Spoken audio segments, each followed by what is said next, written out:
로장 공과대의 올라프 블랑케 교수는 산악인 12명을 자신의 실험실로 불러내 인공적으로 유령을 만들어내는 실험을 진행한 적이 있는데, 참가자들의 공통점은 모두 등반 도중 유령을 목격했던 사람들이었습니다. 이 중 프랭크 스마이드는 에베레스트 원정대에 참가한 이력이 있었으며 등반 내내 계속해서 누군가 함께 있는 느낌을 받았고, 이탈리아의 전설적인 등산가인 라인홀트 메스너는 동생과 난가파르바트의 루팔 남벽을 내려오는 길에 뜻하지 않은 제3의 인물을 목격했던 인물이었죠. 그들은 몸과 마음이 건강한 이상적인 지식인이었지만 산에서 유령을 목격했다는 공통적인 경험을 가지고 있었습니다.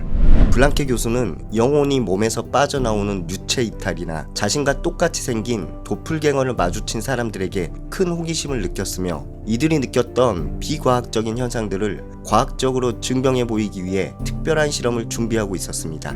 먼저 블랑케와 로장 공과대의 연구진들이 생각한 이론은 유령의 존재가 뇌에서 발생하는 어떤 문제 때문인 것으로 추측했고, 참가자들의 신체 감각을 인위적으로 조절시키는 로봇을 통해 뇌 신호를 흐트러 놓게 된다면 어떻게 반응할까 실험을 진행하게 됩니다. 먼저 안대와 기마개를 사용하여 지원자의 시각과 청각을 차단시킨 후 지원자가 직접 로봇의 손을 움직이도록 했습니다.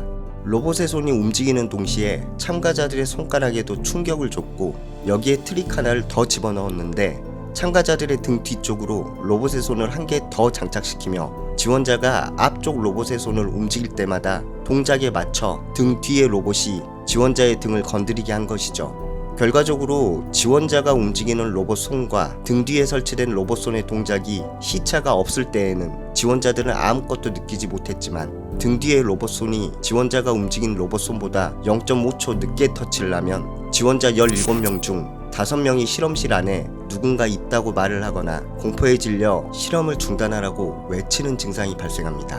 그 후 2차 실험에는 참가자의 손가락에 아예 충격을 주지 않자 19명 중 14명이 누군가 뒤에 있는 것 같다는 환영까지 느끼게 됐고, 결국 블랑케 교수의 이론과 직감이 맞았다는 결론과 함께 유령은 운동과 감각 정보가 일치하지 않을 때 뇌가 일으키는 혼동일 뿐이라는 국제학술지 커런트 바이올로지에서 논문을 발표합니다. 에베레스트를 오르는 등산가는 극도의 피로와 산소 부족, 흰색의 눈밖에 보이지 않기 때문에 감각 상실 상태에 놓이게 될 가능성이 높고, 감각 정보가 통합되기 어려운 조건을 가지고 있어 유령과 같은 섬뜩한 경험을 하게 된다는 결론을 내게 된 것이죠. 어찌됐던 실제 유령의 존재는 밝혀지지 않았는데, 어딘가에서 진짜 유령이라도 등장해야 제 채널도 좀 뜰 것 같은데, 다들 결론적으로는 쓰잘데기 없는, 영혼은 이렇게 실존 여부를 파악하기 어려운 문제이고 현재까지 어떠한 증명으로도 파악되지 않는 존재이기 때문에 과학적으로 증명하려는 사례는 계속 이어지고 있습니다. 미국의 덩컨 맥투컬 의사는 1907년 아메리칸 메디슨이라는 잡지에 영혼의 무게를 측정한 실험 결과를 발표합니다. 인간의 생전과 사후에 몸무게 결과를 얻어서 영혼의 무게를 규명하려던 실험이었는데, 환자의 사망 전, 사망하는 동안, 사망 후로 나눠 실험을 진행했습니다.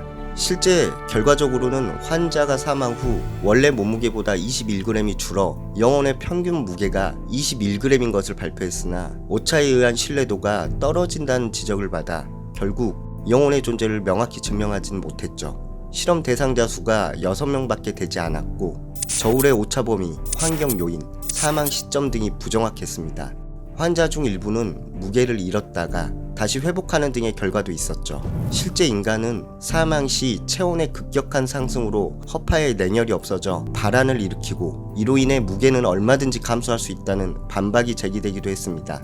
중요한 건 이 실험 이후 초능력을 탐구하는 초심리학으로 발전하는 계기가 마련됐다는 것이죠. 어찌됐든 두 번째 실험도 결국 쓰잘데기 없는 구독과 좋아요 한번 부탁드립니다.